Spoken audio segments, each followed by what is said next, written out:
calling 2022 CR 10214B, State of Texas versus Gracie Sagundo. Could I have parties announced for the record for the state? Daniel Escobar for the state of Texas. Defense? Javier Oliva and Bradley Bellis for the defendant. Are you Gracie Sagundo? Yes, ma'am. All right. According to the plea bargaining agreement, punishment is to be assessed at 7 years in the prison. There's a $500 fine. The state is opposing your application for deferred adjudication. They're recommending community supervision, and there are items to be taken in consideration. Have both parties had a chance to review the PSI report? Yes, Any objections to the PSI report, state or defense? Judge, so there are some errors on the PSI report that we wanted to bring to your attention. Yes. So it lists the offense date as, I believe, November 16th of 2021, when in reality, the offense date that's on the indictment is October 16th of 2021. All right. And it lists that in the criminal history. There's an assault that was in the criminal history that it makes it seem as if they're two separate offense dates. Okay. And then I think in the towards the back of the actual statement itself that Ms. Sagundo gave, there's a portion where it's talking about the co-defendant and that he's charged with ag assault deadly weapon. It's assault SBI. It's the same offense. Okay. We just wanted to make sure you were aware. All right. And the court is also in receipt of victim impact statement. And the court reviewed that without objections from the state or defense. Is that correct? Yes, Your Honor. Yes, Your Honor. And the court is also in receipt of letters that defense presented on behalf of the accused. And there were no objections to the court reading those letters. Is that correct, state and defense? No objection, state judge. All right. So the court has reviewed all of those documents. Your Honor, I also raised that the part of the agreement of coming back today was that the misdemeanor occurred on the same day of this alleged date. Was to be taken into consideration with CC County Court 4 case 969-3701. Yes. And the court does have that as a part of the plea bargaining agreement. And Judge, just to kind of expand on that, I believe as an additional part of the plea agreement was that she was to take responsibility for what happened as a part of the TIC. Yes. Okay. All right. So my understanding, the complainant in this case is Rebecca Martinez. Yes. All right. And is that the Rebecca Martinez who's on the fourth court? Yes, Judge. Yes, sir. All right. President Courtroom. So that everybody can be aware, I do know Rebecca Martinez. She's never been to dinner at my house. I've never been to dinner at her house, but I do know her. We are colleagues. And when I see her, I say hello. She says hello to me. I may ask her about her day. She may ask me about my day.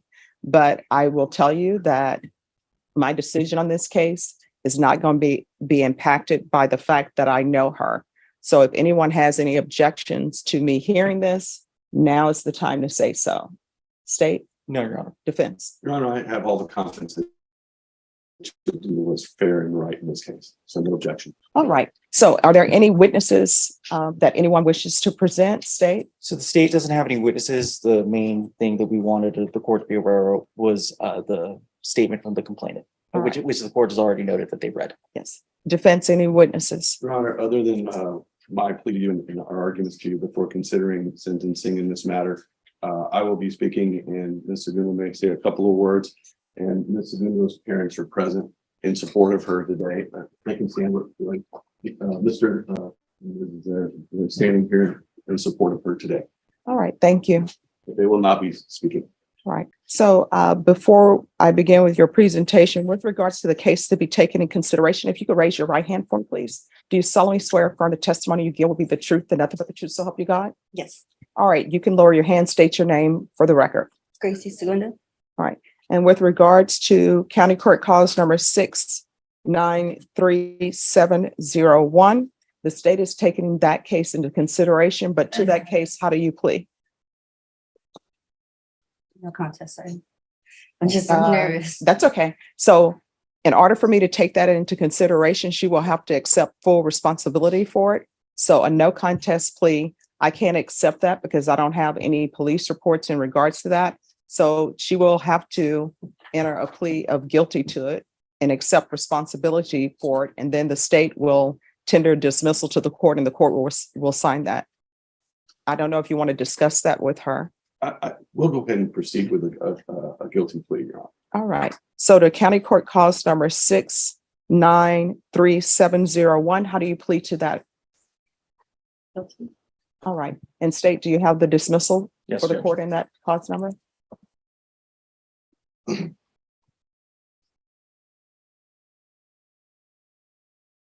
right.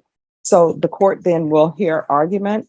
State, you're opposed to deferred adjudication? Yes, Your Honor. The reason why the state is opposed is because of the nature of the offense, the actual underlying facts. It was an assault that occurred where the resulting assault it created a lot of issues for the complainant. She was severely injured. Her life was severely impacted from that day forward, and she still feels the impact to this day. It's something that was senseless and didn't need to happen in the first place. So that's why the state is opposing deferred and is asking for probation. Defense? Your Honor, we're here because one incident can't define a person for the rest of their life. And this is very serious, and no doubt we take that very seriously. This is a felony charge. It's a felony charge that carries a very significant penalty. But Ms. Sagundo, I think, has demonstrated a respect not only to others, but to life and to animals, and in her work and her career in taking care of pets. Rarely do I have an opportunity to where a client will provide 32 letters of reference about how wonderful she is with caring for others. And that is the life that she defines herself with. We just feel like this should not define her as a felon for the rest of her life when she has 4 children as a single mother. We know that life is difficult and it's very, very, very hard. And she's having to raise 4 children on her own, ages 15, 14, 12, and 10. As a single mother, she has to be involved in their school activities and support their activities with FAA. And a felon cannot be associated with children and be around them in school activities. This would drastically impair her ability to be a mother to her children.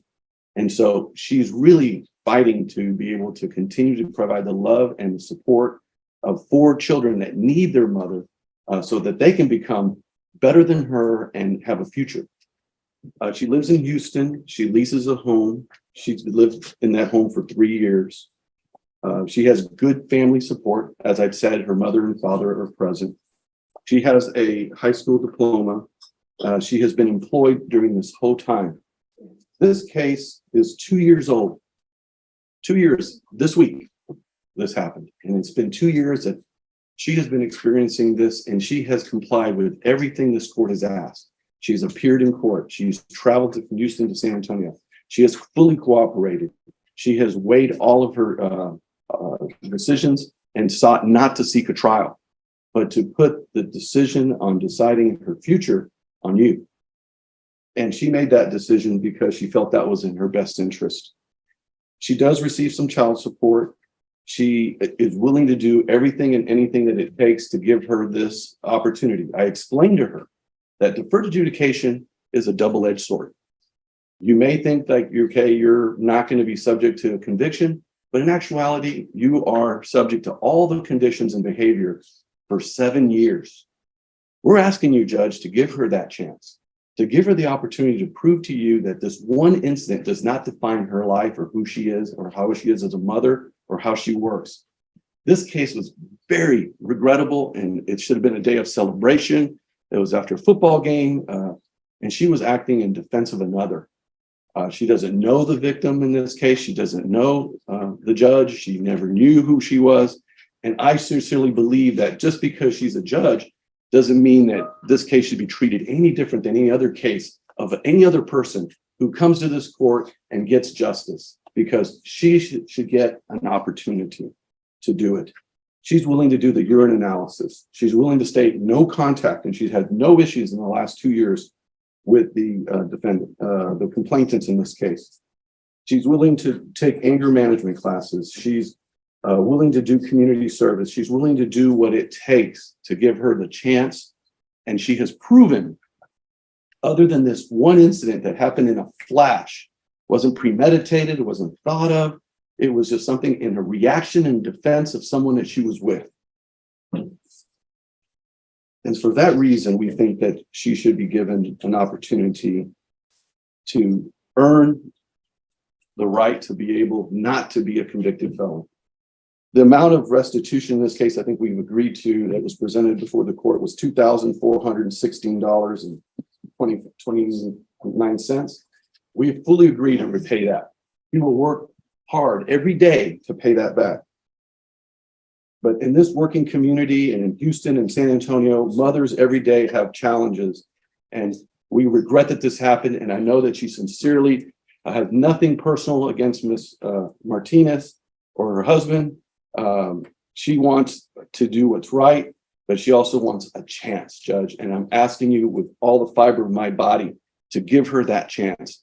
And I will make sure and work with her that she will comply with every condition so she will never be back here before you regarding any violation or any condition of this case. You want to say something? No, I'm nervous. All right. Well, just so you know, in this court, I see everybody as a human being. I don't see them as their titles. So for me, defendants are not defendants. They're human beings who are accused of a crime. The fact that Rebecca Martinez is a judge, that doesn't mean that I'm putting weight on the fact that she's a judge. If she were the president of the United States and she were here as a complainant, I wouldn't put weight on the fact that she's the president of the United States. I'm just dealing with the facts here. And my job is to look at everything objectively and not outside noise, not what people's occupations are. You understand? So I always reread everything and reread police reports and the PSI report, and I've read the letters. I do not understand how the fact that an elevator has a limited capacity, how we go from people saying the elevator is full, you cannot be in an elevator, to it's a brawl. So explain that to me. I mean, it just, I don't know, I couldn't tell you. I mean, there has to be some sort of thought process. For example, if there's an elevator, I think everybody knows there's a weight capacity on the elevator. Mhm. Me personally, when I see there are too many people on the elevator, I don't get on. But obviously what we are here now for is there's an elevator. According to everything that I've read, the elevator was at capacity. And there were already some people on there. I don't understand how an elevator is at capacity. People need to get off or more people can't come on, how that ends up in a fight. Yeah, I couldn't tell you how it started. I just, somebody in my party was getting into it and somebody hit me and I just reacted. And unfortunately, I feel bad and should never have done that. Shouldn't have got to that. It just happened really quick. I know things happen quickly, but the police report I'm reading, it doesn't say that somebody in your party got in an altercation and you got hit, and so therefore you got into a fight. What your counsel is telling me is that somebody in your party, I guess, was in a fight, and then you decided to get involved in that fight. I went to go and try and pull my friend away, and then I don't know, it was just a bunch of people, and somebody hit me, and I just reacted. Your Honor, if I could clarify, I think the facts is this is a COVID era situation in the elevator. These elevators can accommodate 18, 20, 22 people, and they were limiting it to 7. And as people went into the elevator, the policy and procedures of the elevator operator of not allowing people to come in once they met capacity. They were in the elevator, they were asked that there was too many in the elevator, and then people had to decide who's getting off, and they asked who she was with, another man and another person, to get off the elevator. That person said, I want to talk to your supervisor. That individual entered into an altercation with the victim's husband that spilled out of the elevator onto the floor. She came in assistance to that man And that's when she was hit, and that's when she struck the victim. That's stated in one of the reports here that was provided to you in the PSI. And she did not go in there to fight. She didn't go in there to look for someone to fight. She was trying to get someone off of her friend. And in the process of that was struck, and she injured Ms. Martinez. And so it's regrettable, Judge. There's no doubt about that. And this incident happened in a matter of seconds. And that's why we're here 2 years later doing that. And in addition to that, Judge, there is a civil suit in this case where the parties in this case are seeking $1 million in damages against my client. And so this case will not end today. It will continue in a civil matter with a lower burden of proof, where she will have to defend herself in a civil cause of action for money damages. And Judge, just to clarify from the state's end, I would disagree with the characterization of how the incident started. The party was already on the elevator. The complainant's party was already on the elevator. They were asked to not enter the elevator. They weren't kicked off the elevator. They were asked not to enter. They were in the elevator. And that's what started it. And I also have a copy of the lawsuit that was filed this week before the sentencing, where they're seeking $1 million in damages in civil lawsuit right here. You want to see it, Judge? It's public record. I would object just because relevance. It's a lawsuit and filed in the city court. That's a copy from the courthouse. All right. Unless there are some facts that are listed in the It pleads the lawsuit. whole case, Your Honor. Exactly what you're talking about is pled in the civil suit. I mean, if that document has facts that somebody has, alleged facts that somebody has presented, that's a different rendition from what's in here, then the court will. It does not, Judge. All right. So, But just to let you know, there is a civil suit. all right, then the objection will be sustained. All right. Anything else from either side? No, Your Honor. No. All right. I've read your letters that were presented, and it appears that, other than this one incident, you're a great person. But sometimes sentencing, not sometimes, always sentencing has to do with punishment, rehabilitation, and basically whether or not someone should go to prison or not go to prison. These are all things I have to think about. You understand? And so I have to weigh certain things. And the things that I'm weighing are the fact that there were people in the elevator and you were asked not to get on the elevator. Is that correct or is that not correct? You were on the elevator. Your Honor, the elevator's doors open. They entered into the elevator and they were asked, there were too many in the elevator, and the elevator operator asked people to voluntarily get off. All right. So there were already people on the elevator. Then you got on the elevator and you were asked to get out. Us just walked in at once. All right. And And then you were asked to leave. then they said we need people to get on. All right. So why didn't you just get off the elevator? That's what I don't understand. You didn't decide that. Yeah. She didn't decide that. It was a person that she was with, Your Honor, who is a defendant in the case that's in another court. So my question is, though, if there are too many people on the elevator, and let's say you get on the elevator, it's a group of you, the elevator is already filled. I'm assuming, and correct me if I'm wrong, people were on the elevator, they had not met their 7-person capacity. And then you and your group come on, and because of the number in your group, they've exceeded their 7-person capacity. And then they're saying, you all need to get off the elevator and wait. Why not just get off the elevator? That's what I don't understand. Even if you're with somebody in your party who says, I'm not getting off the elevator, why didn't you just get off and I'll wait for the next elevator? I'll take the stairs. I don't understand. We had already gotten off 2-4. So we said, like, we've been waiting, but we didn't want to be the ones to get out. And was alcohol involved, or people just don't want to take It the was after a stairs? football game, Judge. Estate, does anybody want to, I know the complainants are here. Do they want to No, say anything to the court? no. Okay. Oh, Your Honor, may I have one moment? Yes. Your Honor, I'm gonna call case Martinez. Okay, Your Honor, he's not a victim in this case. Why would he come to? I mean, we'll see what he has to say. I don't know if he's a relevant witness or not, but if he were present at the scene. You know, I would think that the person involved is the one who's, in this case, is the one that would need to address it. He's had his day in court. He has spoken before the court. I don't see why he needs to speak in this case at sentencing. All right, you can call your witness. State calls David Martinez.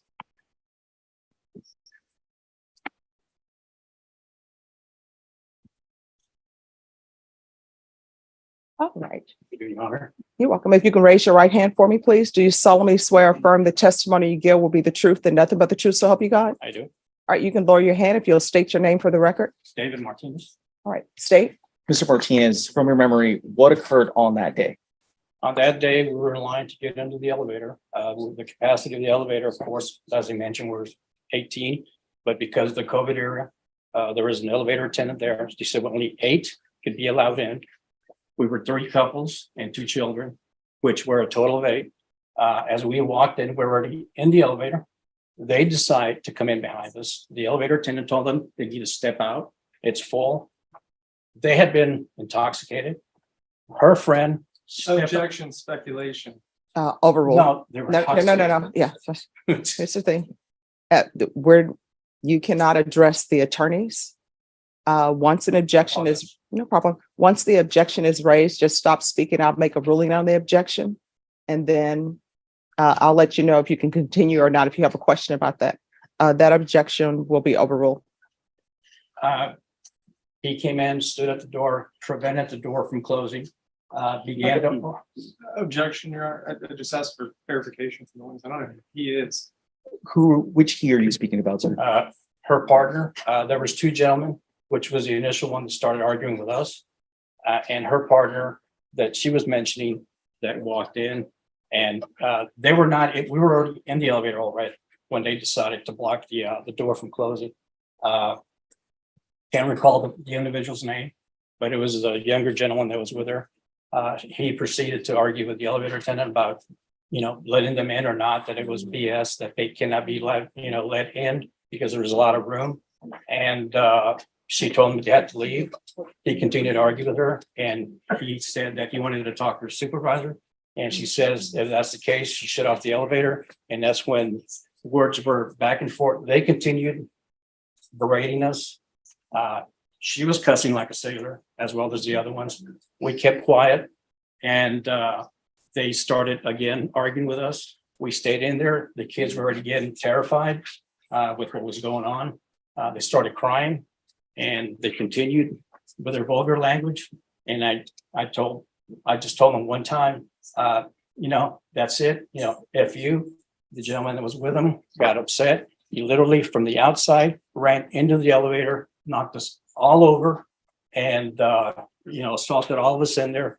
I grabbed him and I pushed him out. It was not the individual that she says was in there. It was the other individual that was with him that probably hosted them to the game. And he and I went outside. And after that, what? From there, sir, is that where everything happened? Correct. Pass it with this judge. Any questions? Mr. Martinez, I'll just start right from leaving the elevator. So by the time that you set foot out of the elevator, you're in the middle of a physical altercation. Is I that was, yes, while I was on the ground. right? Okay. How much were you able to perceive about what was happening around you while you were in the middle of that? Well, I was altercation? on the If you ground. let me finish my question. All right, it's, One at a let's time, talk. sir. So my question was, how much were you able to perceive about what was going on around you during the middle of that physical altercation? And I was not able to see when I was in the ground what was taking place after that. Okay, and we can agree that the incident in question, the basis of this criminal case here today is something that happened during the middle of your physical altercation, right? While I was on the ground, yes, and then afterward, I did get up and partially saw my wife on the ground with a bloody nose. She was in a daze, and I asked her what happened, and I told her that she got hit. She said, "Yeah, I got hit multiple times." And I said, "Well, why didn't you defend yourself?" She says, "I couldn't because I was being held down." Can you say for certainty whether or not Mrs. Sagundo was acting in defense of another whenever she got involved in this incident? I'm gonna object to relevance. All right, that'll be overruled. You can answer the question if you know. I can't say that, but I can't answer. Oh, and I understand, Mr. Martinez, the want for justice on behalf of the injuries for your wife. I just want to make sure that we're also serving justice here for Mrs. Absolutely. Sagundo today based on her amount of involvement in this incident. And There was so- no, go ahead. I'm sorry. Go ahead, please. finish. No, there was only two other parties involved, three parties, and the individual who was with me had already left. But it was only her left with her friend. And there was nobody else around. There was people watching, nobody was getting involved, but they were the only ones actively, physically getting involved. But, and I know we started this conversation based off what's happening when you're leaving the elevator. Prior to the altercation and leaving the elevator, would you say that in any way Mrs. Sagundo was the instigator who was trying to start this situation? I have no further questions. All right, any other questions? Nothing from the state judge. All right, thank you. This is it. All right, any other witnesses? No, Your Honor. All right, the court will hear final argument if there is any. Your Honor, I think it's clear that Ms. Segundo did not start this incident. That her actions occurred outside the elevator as a result of defending another person. She doesn't deny that she struck Ms. Martinez, but this was a situation where she was struck as well. And we believe that this one incident that wasn't premeditated, it wasn't started or caused by her. It reminds me of a penalty, and another individual comes in their aid, and then another flag comes up for a penalty, and they both get penalties. And most cases in sports, that's offsetting. And I think in this case, at looking at the situation, looking at history since that day, that I think it would be fair to give this single mother a chance to continue her life and being a mother and working at her employment. So not to have this crash down on her with her children, with her workplace. We can't promise that she will keep her job upon this conviction. We cannot promise that she can be able to parent her children and be the primary caretaker of her children as a result of this conviction. But we can promise that if she is given a chance, she will do everything in her power to remain on probation for 7 years, to do what's right, so not to be considered a felon in a situation that she wished never had happened. There's no ill will here. There is no desire on her part to do anything but to move on with her life and pay what's owed, the $2,500, and do what it takes to win your trust. So we're asking, Judge, that deferred adjudication be given to this woman so that she can continue to do her life and do good for her children and her work and her community. State, any final arguments? Your Honor, the concern from the state here is, again, the facts of the case. It's that, yes, she wasn't the instigator, but she chose to take it to this level. It was her choice to take this out on the complainant. It was her choice to get involved against the complainant and to not show restraint. It's the issue that this all started over something very trivial, that if just a little bit of patience, this would have all passed over. That moment that she decided to act how she did has affected the complainant from that day until today. And it's going to affect her past this. That's why the state is asking for probation on this case and for you to not grant her deferred adjudication. All right, so what is the amount of restitution and who is the restitution to? It's to Rebecca Martinez and $2,416.29. Wait, 2,400?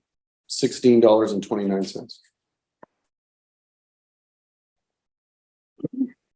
And also in the plea bargain agreement, it says restitution to, Jeanette Rojas. yes. Your Honor, so we haven't gotten any medical or billing from there. We would ask restitution to be determined on that amount. All right, so with regards to the restitution to Jeanette Riojas, if there's a restitution amount that's submitted to the court and you all have objections to it, we can have a restitution hearing. Thank you. And I'll just write in that there's to be a restitution hearing as it relates to Jeanette Riojas. And I'm assuming she's going to want to transfer to Houston. Yes, Your Honor. And what, It's in Harris County.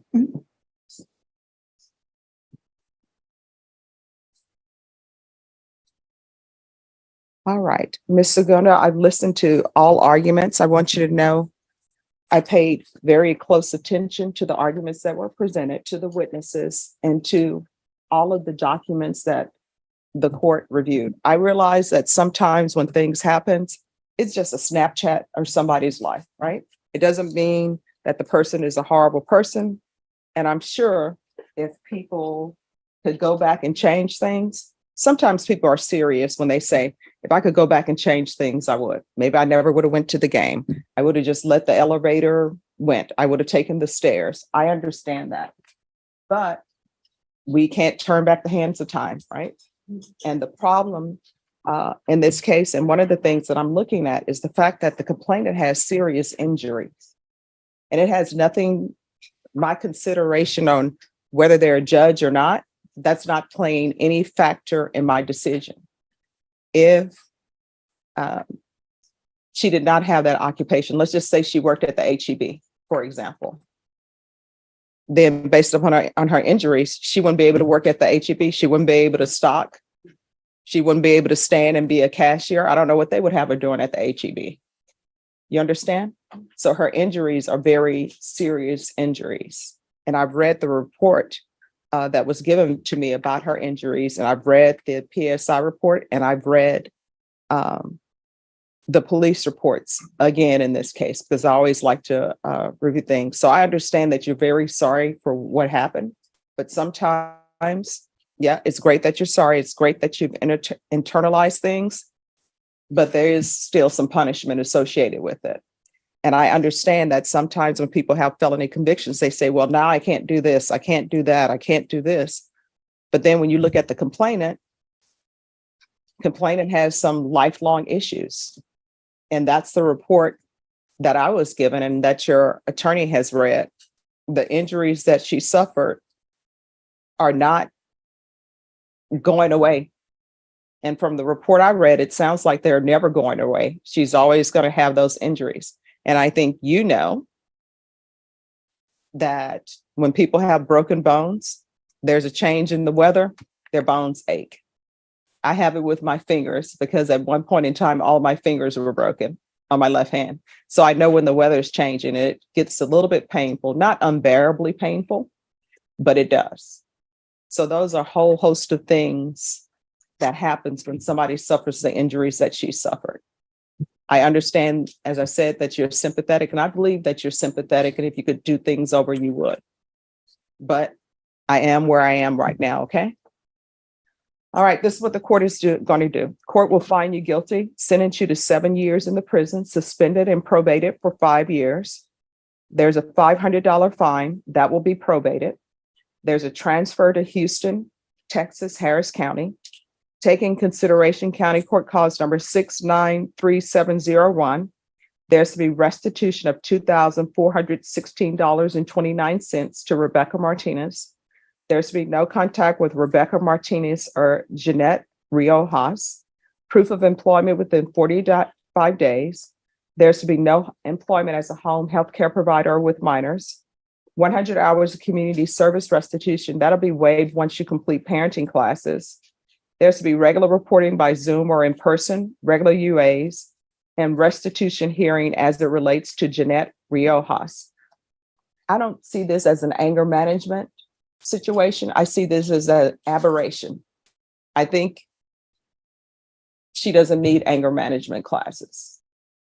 So is there anyone going to object to me not giving her anger management classes? The state won't object, Judge. All right. Probation, is there anything else she needs? No, Your Honor. Is there anything else you need from the court to be successful? All right. I'm going to show you what's entitled Trial Court Certification of Defendant's Rights to Appeal. Did you review that with your attorney? Did you understand it? And did you sign it? Yeah. All right. Because this is a plea bargaining agreement, because I followed your plea bargaining agreement, and because you waive your right to appeal, you do not have the court's permission to appeal. Because this is a felony conviction, you're not allowed to own or possess any weapons or ammunition.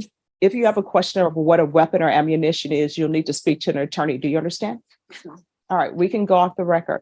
So what I've learned in my time on the planet, it's just best when somebody says, oh, you can't do that, and you want to argue about it, pick another day to argue about it. You understand? All right, good luck to you. Thank you.